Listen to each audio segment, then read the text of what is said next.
Aclamem o Senhor, todos os habitantes da terra. Prestem culto ao Senhor com alegria.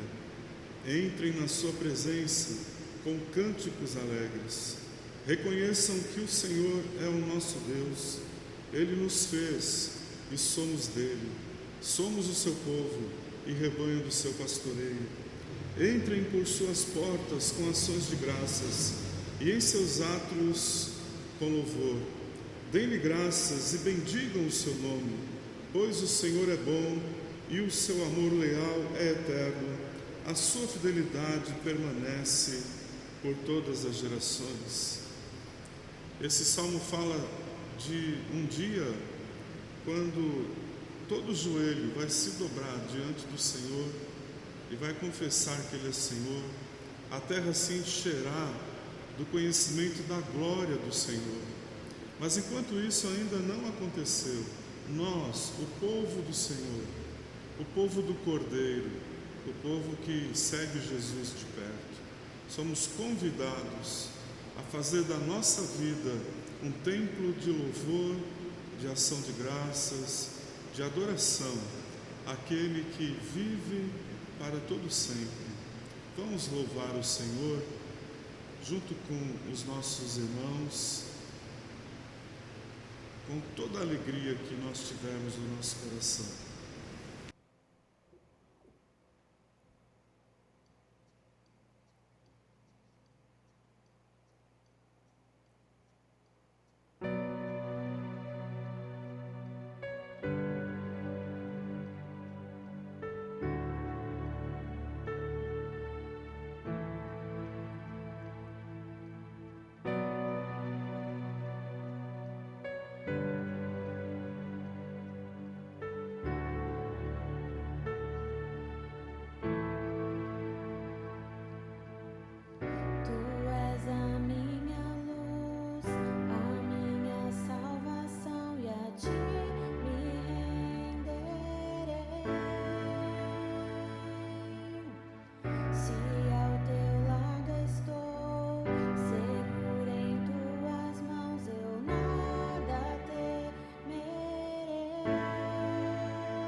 Glória a Deus, toda a honra, toda a glória, todo louvor, toda adoração sempre a Ti, Senhor Jesus.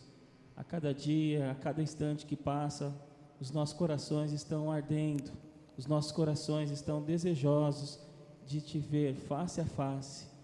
Tu és a nossa esperança, ó Deus, tudo que fazemos é para Ti. Que o Senhor, ó Deus, receba o louvor, que o Senhor receba a adoração do Teu povo, da Tua igreja nesse exato momento. Que o Senhor, ó Pai, se sinta em casa, que a nossa adoração chegue sempre a Ti, como um cheiro suave e agradável. Te louvamos, Senhor Jesus.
Nessa palavra de dízimos e ofertas, eu quero ler uns versículos aqui de 1 Reis, capítulo 17, onde diz uma história muito interessante, que o profeta Elias, num tempo de necessidade, de muita crise nacional, onde não havia chuva há 3 anos, ele foi para uma região onde havia uma viúva, a viúva de Sarepta, e essa viúva, ela não tinha mais nada em casa, a não ser um pedaço de bolo para comer ela com o filho dela e morrerem.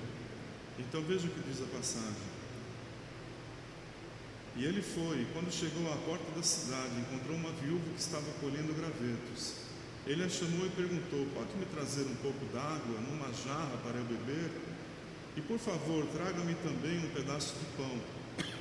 Mas ela respondeu: juro pelo nome do Senhor, que não tenho nenhum pedaço de pão, só um punhado de farinha num jarro e um pouco de azeite numa botija. Estou colhendo uns 2 gravetos para levar para casa e preparar uma refeição para mim e para o meu filho, para que a comamos e depois morramos. Elias, porém, lhe disse: não tenha medo, vá para casa e faça o que disse, mas primeiro faça um pequeno bolo com o que você tem e traga para mim, e depois faça algo para você e para o seu filho. Pois assim diz o Senhor Deus de Israel: a farinha da vasilha não se acabará e o azeite na botija não se secará, até o dia em que o Senhor fizer chover sobre a terra. Ela foi e fez conforme Elias lhe dissera, e aconteceu que a comida durou muito tempo para Elias, para a mulher e a sua família, pois a farinha na vasilha não se acabou e o azeite na botija não se secou, conforme a palavra do Senhor proferida por Elias. Em tempos de necessidade e de crise como nós estamos passando, há uma grande oportunidade de nós demonstrarmos nossa fidelidade ao Senhor com aquilo que Ele nos dá. Você pode pensar que Elias foi folgado ou foi severo com aquela mulher, pois ela tinha só um pouco de ingredientes para fazer alguma coisa para ela e seu filho, e ele disse: faça um bolo para mim. Mas não é que Elias conhecia a maneira como Deus trabalha. Deus, em épocas de crise, Ele quer ver o nosso sacrifício obediente a Ele, não sacrifício para merecer algo, mas sacrifício para sustentar a sua obra. Elias representava a obra do Senhor, ele precisava ser sustentado, e aquela senhora se sacrificou, dando a última quantidade de comida que ela tinha para Elias. Em tempos de crise, Deus espera que nós tenhamos uma fé além de toda medida. Essa mulher, ela creu, ela fez exatamente o que Elias disse, e ela creu. E em tempos de crise, nós precisamos aprender a ter provisão sobrenatural do Senhor. E se eu sou sacrificial na minha contribuição, e se eu creio no Senhor de todo o meu coração, eu também experimento a sua provisão sobrenatural. Eu quero lhe dar esse desafio: seja fiel, ou continue fiel ao Senhor nos seus dízimos, nas suas ofertas. É claro que isso só vale para quem está recebendo, para quem está ganhando. Se você não está ganhando, isso não vale para você. Mas pensa nessa viúva, ela se sacrificou, ela deu além do que ela poderia dar. E é isso que Deus quer de nós nesse tempo de crise, que nós demos o nosso melhor, sacrificialmente mesmo, o melhor para a obra do reino, o melhor para a nossa família, o melhor para as pessoas que a gente encontra com necessidades. Vamos honrar o Senhor e depois assistamos a maneira graciosa como Ele há de nos honrar também. Deus abençoe você.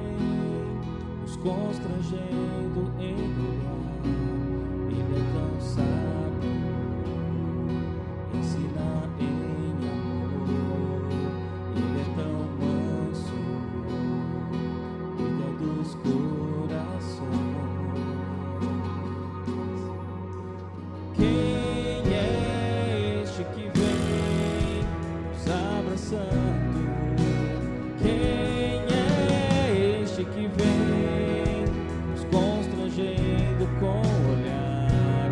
Ele é tão sábio, ensina em amor. Ele é tão manso, cuida dos corações. Ele entrou em casa, ele está na mesa, ele nos observa, sabe que o esperamos, e ao partir o pão, os nossos olhos se abrem e reconhecemos quem tu és. Ao som da tua voz, os nossos corações queimam de amor, queimam de amor.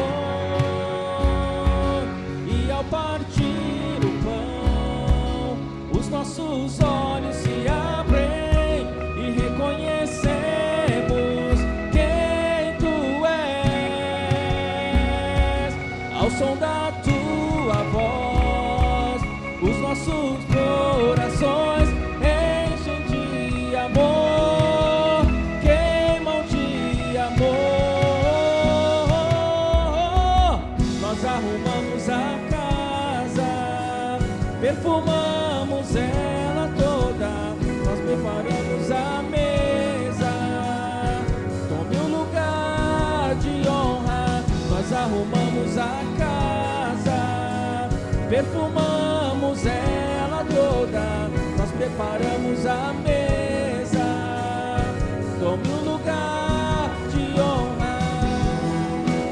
Casa, perfumamos ela toda, nós preparamos a mesa. Tome um lugar de honra. Oh, oh, oh, oh, oh, oh. Ele entrou em casa, ele está na mesa, ele nos observa, sabe que o esperamos, e ao partir do pão, os nossos olhos se abrem e reconhecemos quem tu és. Ao som da tua voz, os nossos corações queimam de amor, queimam de amor. E ao partir o pão, os nossos olhos se abrem e reconhecemos quem tu és. Ao som da tua voz, os nossos corações queimam de amor, queimam de amor. Nós arrumamos a casa, perfumamos ela toda,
lugar de honra, nós arrumamos a casa, perfumamos ela toda, nós preparamos a mesa, todo lugar de honra. Estamos no capítulo 20 do livro de Apocalipse, praticamente no final do último livro do Novo Testamento. Lembro que uma vez participei de um retiro em Bragança Paulista. Estávamos em cerca de 80 pessoas e o último dia foi o melhor dia daquele retiro. Aqui nesses capítulos finais do Apocalipse nós temos o melhor deste livro, o melhor revelado de Deus para nós. Nesse capítulo 20 nós temos 3 cenas: a cena do milênio, a cena da prisão e destruição cabal de Satanás e a cena do julgamento do Senhor sobre toda a humanidade. Vamos ler, acompanhe aí na sua tela. Diz assim a palavra do Senhor: vi descer dos céus um anjo que trazia na mão a chave do abismo e uma grande corrente. Ele prendeu o dragão, a antiga serpente, que é o diabo, Satanás, e o acorrentou por 1000 anos. Lançou-o no abismo, fechou-o e pôs um selo sobre ele, para assim impedi-lo de enganar as nações, até que terminassem os 1000 anos. Depois disso, é necessário que ele seja solto por um pouco de tempo. Vi tronos em que se assentaram aqueles a quem havia sido dada a autoridade para julgar. Vi as almas dos que foram decapitados por causa do testemunho de Jesus e da palavra de Deus. Eles não tinham adorado a besta nem a sua imagem, e não tinham recebido a sua marca na testa nem nas mãos. Eles ressuscitaram e reinaram com Cristo durante 1000 anos. O restante dos mortos não voltou a viver até se completarem os 1000 anos. Esta é a primeira ressurreição. Felizes e santos os que participam da primeira ressurreição. A segunda morte não tem poder sobre eles. Serão sacerdotes de Deus e de Cristo e reinarão com ele durante 1000 anos. Quando terminarem os 1000 anos, Satanás será solto da sua prisão e sairá para enganar as nações que estão nos 4 cantos da terra, Gog e Magog, a fim de reuni-las para a batalha. Seu número é como a areia do mar. As nações marcharam por toda a superfície da terra e cercaram o acampamento dos santos, a cidade amada, mas um fogo desceu do céu e as devorou. O diabo que as enganava foi lançado no lago de fogo, que arde com enxofre, onde já haviam sido lançados a besta e o falso profeta. Eles serão atormentados dia e noite para todo sempre. Depois vi um grande trono branco e aquele que nele estava sentado. A terra e o céu fugiram da sua presença e não se encontrou lugar para eles. Vi também os mortos, grandes e pequenos, em pé diante do trono, e livros foram abertos. Outro livro foi aberto, o livro da vida. Os mortos foram julgados de acordo com o que tinham feito, segundo o que estava registrado nos livros. O mar entregou os mortos que nele havia, e a morte e o Hades entregaram os mortos que neles havia, e cada um foi julgado de acordo com o que tinha feito. Então a morte e o Hades foram lançados no lago de fogo. O lago de fogo é a segunda morte. Aqueles cujos nomes não foram encontrados no livro da vida foram lançados no lago de fogo. Esse é o capítulo mais debatido do livro do Apocalipse, por causa da questão do milênio. Durante toda a história da igreja tem havido uma diferença de interpretação a respeito do que é o milênio. O grupo que crê no milênio, conforme ele se apresenta aqui nesse texto, é chamado de pré-milenista, ou seja, aqueles que creem que haverá um milênio, haverá um governo de Cristo sobre a terra depois que ele voltar. E o grupo que pensa que esse milênio ele é uma forma de se referir ao tempo da igreja aqui na terra, entre a ressurreição e a segunda volta de Jesus. Esse grupo é chamado de amilenista, porque não acredita que esse milênio vai ser literal, ou seja, vai ser um reino de Jesus sobre a terra depois que ele voltar. Bem, sem entrar em debates aqui, porque o nosso tempo é pouco, por que o milênio literal? Primeiramente, porque a passagem, ela dá a entender isso. Qualquer leitor aqui que ler o texto vai supor que é isso que vai acontecer. É disso que o texto está falando. Os crentes serão ressuscitados, os crentes reinarão com Cristo por 1000 anos. Lembrando que esses 1000 anos é um número simbólico, significa um número completo. Vai ser um reinado completo, vai ser um reinado cabal. E depois do milênio, então vai haver a segunda ressurreição, versículo 5, que é a ressurreição dos ímpios, das pessoas que não têm Jesus, das pessoas que não foram salvas, e elas vão ressuscitar para serem julgadas de acordo com as suas obras, diante do trono branco. E depois vai haver o desfecho, com a condenação ao lago de fogo e enxofre do diabo e das pessoas que rejeitaram a graça de Deus, e a consequente bem-aventurança eterna dos crentes em Jesus. Outra razão para o milênio literal, conforme o texto nos apresenta, é que há muitas profecias do Antigo Testamento cheias de detalhes que ainda não foram cumpridas e que precisam ser cumpridas na história, não no céu, na história. E quando isso vai acontecer? No milênio. Veja, por exemplo, apenas um desses textos, são muitos, mas apenas um deles está em Isaías capítulo 11, quando ele fala sobre o reino ou o reinado do Messias, do Senhor Jesus Cristo. E diz o seguinte: um ramo surgirá do tronco de Jessé, e das suas raízes brotará um renovo. O Espírito do Senhor repousará sobre ele, o Espírito que dá sabedoria e entendimento, o Espírito que traz conselho e poder, o Espírito que dá conhecimento e temor do Senhor. Ele se inspirará no temor do Senhor, não julgará pela aparência, nem decidirá com base no que ouviu, mas com retidão julgará os necessitados. Com justiça tomará decisões em favor dos pobres. Com suas palavras, como se fosse um cajado, ferirá a terra. Com o sopro de sua boca matará os ímpios. A retidão será a faixa de seu peito, e a fidelidade o seu cinturão.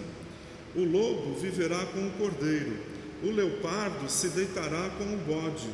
O bezerro, o leão e o novilho gordo pastarão juntos, e uma criança os guiará. A vaca se alimentará com o urso, seus filhotes se deitarão juntos, e o leão comerá palha como boi. A criancinha brincará perto do esconderijo da cobra, a criança colocará a mão no ninho da víbora. Ninguém fará nenhum mal, nem destruirá coisa alguma em todo o meu santo monte, pois a terra se encherá do conhecimento do Senhor, como as águas cobrem o mar. Naquele dia as nações buscarão a raiz de Jessé, que será como uma bandeira para os povos, e o seu lugar de descanso será glorioso. Ora, há muitos detalhes nessa profecia que ainda não foram cumpridos. Por exemplo, o Senhor ainda não matou os ímpios com o sopro da sua boca. A terra ainda não se encheu do conhecimento e da glória do Senhor como as águas cobrem o mar. Ainda esses animais são hostis. Ainda não é possível enfiar a mão no ninho de uma cobra sem sofrer alguma picada. Como esse texto, tem vários outros, e esse cumprimento ele está reservado para o milênio. É a única época da história em que esse cumprimento poderá acontecer, porque é quando Cristo estará reinando sobre esta terra.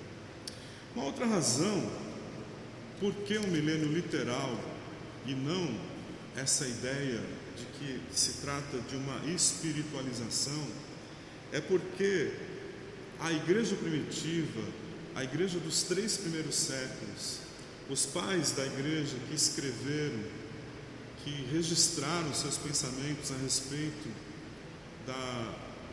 desse texto e que refletiam o pensamento de toda a comunidade cristã dos 3 primeiros séculos, a fé da igreja dos 3 primeiros séculos era uma fé pré-milenista. Para eles, para os nossos irmãos do passado, Cristo iria voltar, como diz aqui o livro de Apocalipse, e iria reinar nesta terra por 1000 anos. Ou seja, a igreja foi mudando de opinião sobre esse texto com o passar dos séculos. Quem introduziu essa mudança foi Agostinho de Hipona, e atrás dele vieram os reformadores do século XVI. Mas lá no comecinho, bem próximo do livro de Apocalipse, quem leu este livro entendeu que haveria um reinado literal do Senhor na terra depois da sua volta. Uma quarta razão para a gente entender o reino milenar como um reino literal aqui na terra é que Cristo ainda não é um rei em sua plenitude. Ele é rei das vidas que se renderam a Ele, mas ainda nações, povos, muita gente não se dobrou diante do Senhor. Paulo diz em Filipenses 2 que todo joelho se dobrará e reconhecerá que só Cristo é o Senhor. E isso vai acontecer no milênio, quando as nações vão ser governadas pelo Senhor. Você se lembra de um hino, aquele hino tão conhecido, Já Refúgio à Glória Eterna?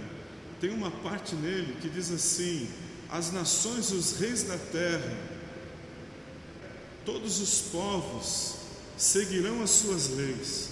Isso vai acontecer no milênio, quando todas as nações estarão sob o domínio do Senhor. Não um domínio como o da besta, não um domínio como um déspota, não um domínio totalitário, mas um domínio de graça, de amor e de poder.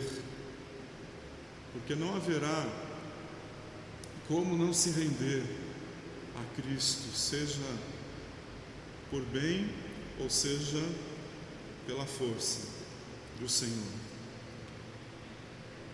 E uma última razão para o milênio literal é que esta terra, assim como todo o universo, toda a natureza criada por Deus, ela será redimida também. O apóstolo Paulo diz em Romanos 8 que a criação geme por Cristo voltar e ela poder ser redimida. É um gemido inexprimível, é um gemido que a gente não discerne, mas é um gemido que está intrínseco na natureza criada, seja na vida biológica, seja na vida marinha, seja no espaço sideral. A natureza anseia pela redenção que vai acontecer para ela quando Cristo voltar. E essa redenção, ela vai ser processada ao longo do milênio. Serão novos céus e nova terra. Será essa terra renovada pelo poder e pela graça do Senhor. E não somente esta terra, como todo o universo. Depois nós vamos ver no capítulos 21 e 22 de Apocalipse que vai haver um tempo em que passaremos ao estado eterno. Mas, antes disto, o reino milenar de Cristo sobre esta terra. Tendo visto que o milênio é um reino literal, veja o que vai acontecer no final do milênio. Durante ele, o diabo estará preso. É claro que essa prisão é uma prisão que é descrito em termos simbólicos, porque Satanás é um anjo, é um espírito, e não se prende um anjo com correntes. Isso é uma linguagem figurada para a gente entender que Satanás vai ser impedido de agir durante o milênio de Cristo, durante o governo dele sobre a terra. Isso quer dizer que o acusador estará silenciado, estará fora do jogo durante todos esses anos, sejam 1000, seja o tempo que for. Todo esse tempo Satanás estará ausente. Imagine como será um outro tipo de existência, de convivência, não é? Esse reinado do Senhor sobre a terra, sem a presença satânica para estragar, para levar os homens e as mulheres a caminhos totalmente contrários à vontade do Senhor. Porém, a passagem diz que no final desse reinado do Senhor vai ser dada a Satanás a oportunidade de sair dessa prisão. Por que Deus faz isso? Ou por que Deus vai fazer isso? Há uma explicação bem lógica, que faz muito sentido. O milênio vai ser para mostrar para toda a humanidade que a questão do pecado não é uma questão de ecologia, não é uma questão de pobreza, não é uma questão de meio ambiente, não é uma questão de justiça, de equidade. A questão do pecado, ela vem do próprio coração do homem. Mesmo na mais perfeita ordem, como vai ser o milênio, mesmo havendo paz, havendo equidade, havendo distribuição de renda, mesmo não havendo essa pobreza que há hoje, essa fome cruel que há hoje em tantas partes do mundo, mesmo não havendo doenças, mesmo não havendo todo o entorno que nós achamos que é o que nos faz ser quem somos, ainda assim, os homens e as mulheres que estiverem vivendo no milênio, não nós que estaremos governando com Jesus em corpos glorificados, mas os homens e as mulheres que estiverem vivendo no milênio, eles darão ouvidos a Satanás tão rápido, e vai se levantar novamente uma grande rebelião contra Deus, que vai ser rapidamente debelada. E o capítulo termina com Satanás sendo jogado no lago de fogo, junto com todas as pessoas que o seguiram, e o julgamento de todas as pessoas que já existiram na terra diante do trono branco. Vai haver a segunda ressurreição, e as pessoas vão responder ao Senhor, a Deus. Veja que nesse julgamento vai haver um abalo cósmico geral, universal. Vai ser algo extraordinário, porque diz assim no versículo 11: vi um grande trono branco e aquele que nele estava sentado. A terra e o céu fugiram da sua presença, e não se encontrou lugar para eles. Vi também os mortos, grandes e pequenos, em pé diante do trono. Os livros foram abertos. Veja só, essas pessoas serão julgadas pelo que fizeram. Nós cristãos que nos agarramos a Cristo e a sua justiça, nós não estaremos nesse julgamento, porque fomos absolvidos pelo sangue de Jesus, pela sua graça. Ele nos santificou, lavamos nossos corações no sangue do Cordeiro, pela fé. Consequentemente, escapamos desse julgamento. Mas quem estiver nesse julgamento, toda pessoa será colocada para o lago de fogo, que é o que é chamado na Bíblia de inferno. Eu quero tirar umas lições agora desse capítulo extraordinário. Como eu disse para vocês no início, é a melhor parte da festa. Por quê? O milênio, ele fala de utopia, a utopia de Deus para esta terra. E não só a utopia de Deus, a utopia nossa também para esta terra. Eu pesquisei no dicionário, a palavra utopia, ela quer dizer assim: lugar ou estado ideal de completa felicidade e harmonia entre as pessoas. Descrição imaginativa de uma sociedade ideal com leis justas e em instituições políticas, econômicas verdadeiramente comprometidas com o bem-estar da coletividade. Todo o reino de Deus, querido, ele aponta para essa utopia. Veja bem, o reino do Senhor, ele já veio na primeira vinda de Cristo. Ele disse: arrependam-se, creiam no Evangelho, porque o reino chegou. Mas o reino ainda vai ser implantado totalmente, e isso vai acontecer no milênio. E quando isso acontecer, vai ser a melhor e a maior das utopias jamais imaginada pelo ser humano. Nós somos um povo de utopia. Nós somos um povo que crê naquilo que é totalmente impossível aos olhos ou para a nossa sociedade. E eu quero desafiar você a, como súdito do reino de Jesus que você é, desse reino que já veio, mas ainda não totalmente como será no milênio, que você promova as utopias do reino aqui nesta terra, através da sua vida, na sua célula, no seu casamento. Sabe, havia um pastor chamado George Miller em Bristol, e fazendo o seu ministério, de repente um dia ele percebeu uma criança na rua, dormindo na rua, e depois percebeu outra, e depois mais outra, e mais outra, e nasceu uma utopia no coração dele, nasceu um sonho do reino no coração dele, que era pegar todas essas crianças e levá-las para uma casa e cuidar delas, dar-lhes alimento, dar-lhes educação cristã, dar-lhes treinamento técnico para que elas pudessem trabalhar depois, quando crescessem. E ele assim fez. E olha, durante quase 70 anos, ele cuidou de mais de 2.000 órfãos que foram alimentados, que cresceram, que se tornaram adultos. Foi a utopia de George Miller. E ele disse uma vez: enquanto Cristo não volta, o nosso dever é fazer o que melhor pudermos para mostrar como que é o reino de Jesus, quando as pessoas se rendem a Ele. Uma outra pessoa que também teve uma utopia foi Bob Pierce.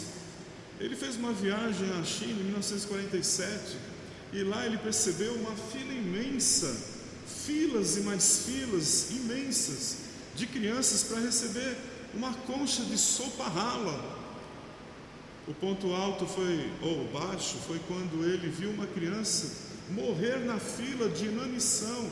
Imediatamente ele parou o carro, pediu para parar e desceu e começou a se informar sobre o porquê de tudo aquilo. Ele era um empresário, ele estava viajando a negócios, e aí disseram para ele da pobreza, da falta de comida, e ele voltou para os Estados Unidos com um sonho, com uma utopia.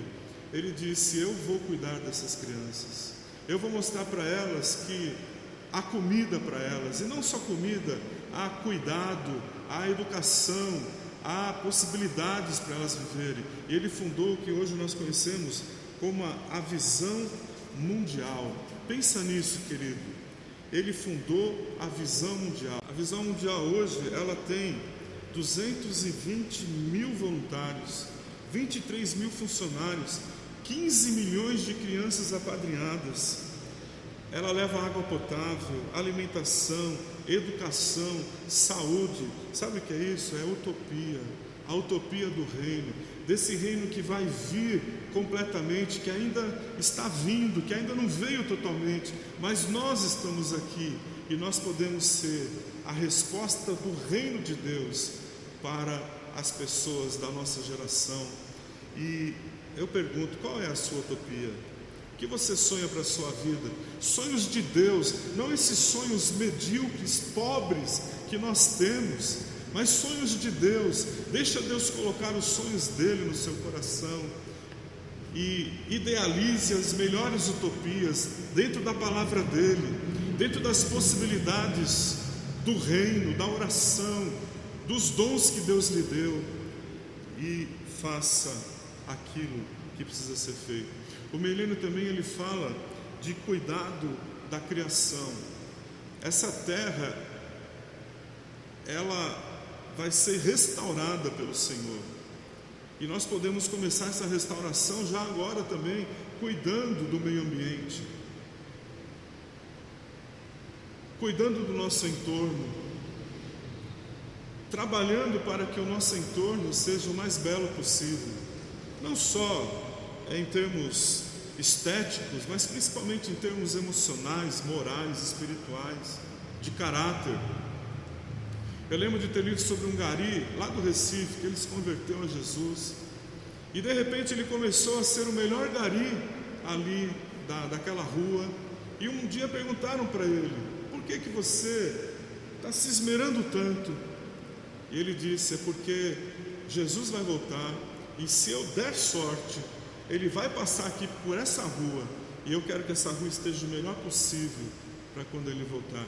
Essa é a atitude de alguém que sabe que Jesus vai reinar sobre a terra e está aqui fazendo um caminho para o Senhor. É verdade que haverão bestas, tem havido bestas, haverá falso profeta, haverá anticristo, é verdade, mas o mundo não é deles, o mundo é do Senhor, e nós, como mordomos desse mundo, podemos guardá-lo para o nosso Senhor. Esse capítulo também, ele fala sobre vitória sobre Satanás.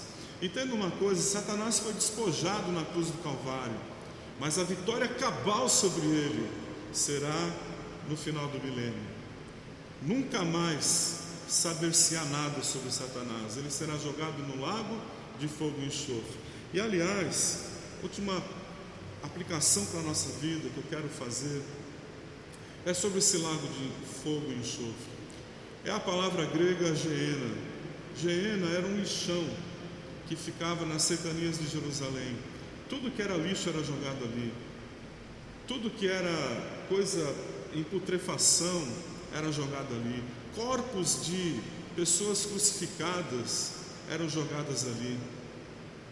Era um lugar horrível, por isso que foi associado ao inferno. Geena é aquele lixão que é aplicado aqui por João a esse lago de fogo e enxofre. E isso me leva a pensar, ajudado por um amigo que pensou isso antes de mim, me leva a pensar no seguinte: o que é o inferno,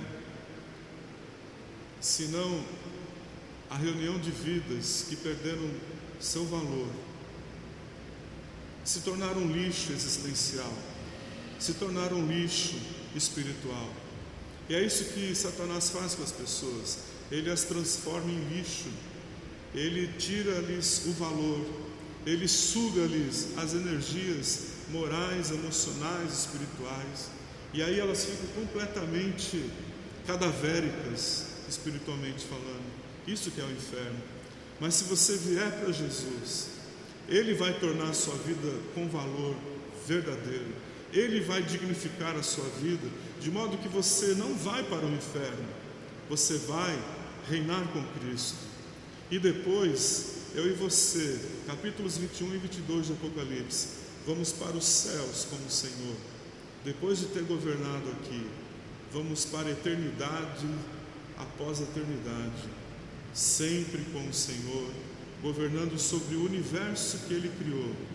Que coisa maravilhosa! Por isso que eu disse, é a melhor parte do livro, é a gente saber o final, e o final é glorioso, o final é maravilhoso, e diante de um final glorioso e maravilhoso que se aproxima, vamos dar o nosso melhor, vamos ser utópicos mesmo, vamos ser como o Bob Pierce, como o George Miller, como tantos outros, como aquele gari, vamos idealizar utopias para a glória do Senhor. Deus abençoe a sua vida. Vamos orar. Senhor Jesus, te glorifico porque Tu és o nosso Rei. Tu morreste naquela cruz e ressuscitaste ao terceiro dia. e reinas para sempre.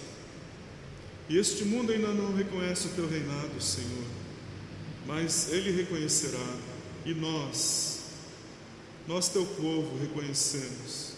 E por causa disso temos que enfrentar a hostilidade e a perseguição das bestas que Satanás levanta, do anticristo. Ó Senhor, dá-nos forças para, mesmo no meio da mais terrível tribulação, nós continuarmos sendo utópicos, nós continuarmos sonhando para Ti, sonhando os Teus sonhos, Senhor. Usa a nossa vida, Senhor, para fazer diferença nesta terra. Usa a nossa célula, usa a nossa igreja, Senhor. Separa, Senhor, aqueles que são Teus de verdade, Senhor, e usa-nos como protagonistas, como propagadores desse Teu reino maravilhoso, que já está entre nós, já está em nós, mas que virá sobre toda a terra.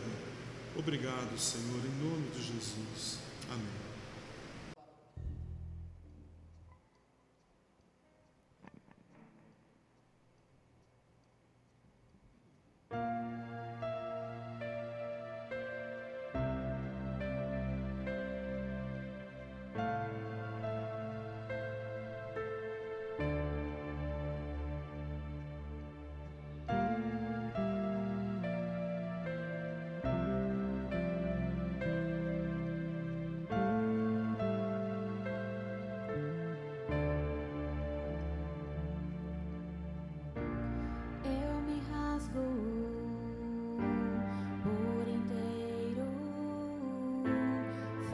Tudo, mas aí novamente eu mergulho na mirra ardente, mas peço que tua presença aumente.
Hoje é o Dia das Mães. Eu quero dizer a você, mamãe da nossa igreja, você que está nos assistindo, que talvez não é da igreja, mas é mãe também, que a gente agradece a Deus pela sua vida, obrigado pela sua vida, glória a Deus pela sua vida. Eu quero lhe dar uma palavra.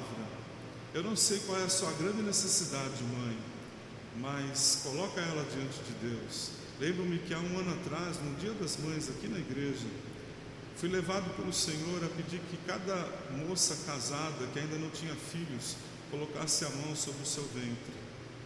E nós oramos e profetizamos a palavra do Senhor. E olha, nesse ano já são 5 crianças.